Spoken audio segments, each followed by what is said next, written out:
حضرت ابراہیم علیہ السلام نے اللہ رب العالمین کی بارگاہ میں تعمیر کعبہ کے بعد دعا مانگی تھی، ربنا وجعلنا مسلمین لک ومن ذریتنا امۃ مسلمۃ لک، کہ اے ہمارے رب، ہم دونوں باپ بیٹا، ہم دونوں کو اپنا فرمانبردار بنائے رکھ، اور ہماری اولاد میں سے ایک بڑی امت کو بھی اپنا فرمانبردار بنا۔ ابراہیم علیہ السلام تعمیر کعبہ کے بعد اللہ کی بارگاہ میں اپنے لیے بھی دعا کر رہے ہیں، اپنے بیٹے اسماعیل علیہ السلام کے لیے دعا بھی کر رہے ہیں، پھر اپنی اولاد اور اسماعیل کی اولاد کے لیے بھی دعا مانگ رہے ہیں کہ اے اللہ ہمیں بھی فرمانبردار کر دے اور ہماری اولادوں کو بھی فرمانبردار بنائے رکھ۔ اور پھر مزید انہوں نے دعا مانگی تھی،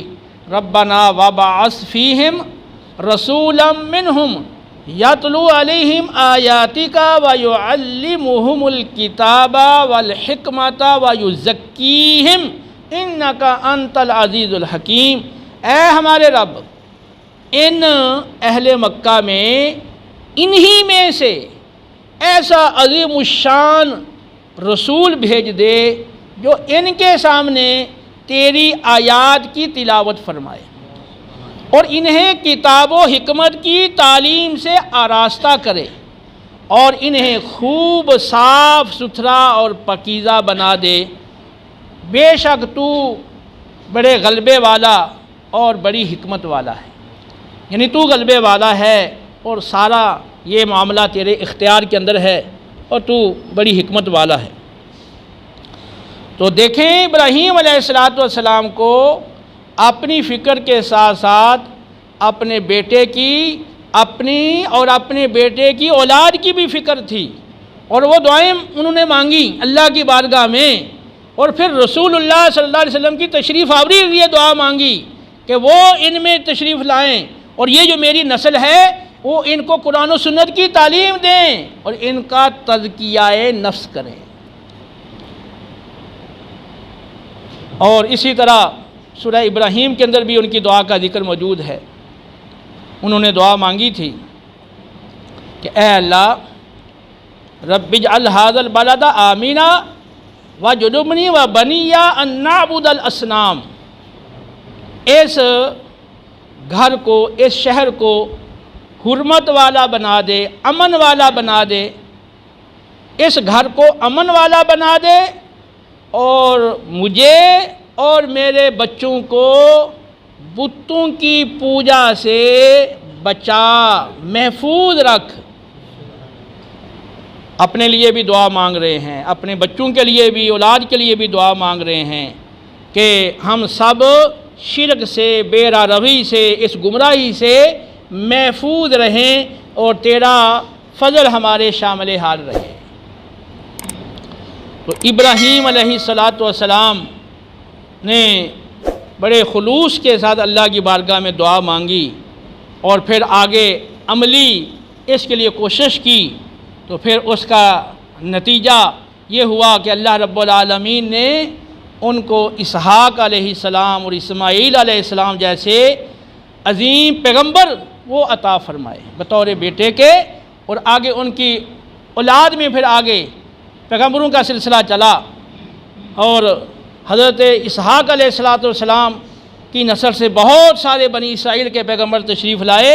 اور حضرت اسماعیل علیہ السلام کی اولاد سے خود رسول اللہ صلی اللہ علیہ وسلم کی تشریف آوری ہوئی۔ تو جو بندہ خلوص کے ساتھ اللہ کی بارگاہ میں یہ دعا کرتا ہے اور پھر اس کے لیے عملی کوشش کرتا ہے تو اللہ تعالیٰ اس کی محنت کو ضائع نہیں کرتا، اللہ ہر عمل کرنے والے کے عمل کا صلہ ضرور عطا کرتا ہے۔ پھر حضرت اسماعیل علیہ السلام کو آپ دیکھ لیں کہ ان کا جو طرز عمل تھا، وَاذْكُرْ فِي الْكِتَابِ اسماعیل اِنَّهُ كَانَ صَادِقَ الْوَعْدِ وَكَانَ رَسُولًا نَبِيًّا وَكَانَ يَأْمُرُ أَهْلَهُ بِالصَّلَاةِ وَالزَّكَاةِ وَكَانَ عِندَ رَبِّهِ مَرْضِيًّا۔ کتاب میں اسماعیل علیہ السلام کا ذکر خیر کرو، بے شک وہ وعدے کے بڑے سچے تھے اور وہ عظیم الشان رسول اور پیغمبر تھے، اور وہ اپنے گھر والوں کو نماز کا اور زکوٰۃ کی ادائیگی کا حکم دیا کرتے تھے، اور وہ اپنے رب کی بارگاہ میں بڑے پسندیدہ اور مقبول تھے۔ تو حضرت اسماعیل علیہ السلام کی خاص اس وصف کو ذکر کیا گیا کہ وہ اپنے گھر والوں کو نماز کا اور ادائیگی زکوٰۃ کا باقاعدہ حکم دیتے تھے، اور ان کے اس فعل اور وصف کو اللہ نے یہاں پر ذکر فرمایا ہے ان کے ذکر خیر کے ضمن میں۔ تو یہ پیغمبروں کا طریقہ رہا کہ اپنے گھر والوں کو اللہ کی اطاعت اور فرمانبرداری اور خصوصاً نماز اور زکوٰۃ کے حوالہ سے ان کی تعلیم اور تربیت کریں اور ان پر عمل کی انہیں ترغیب دلائیں۔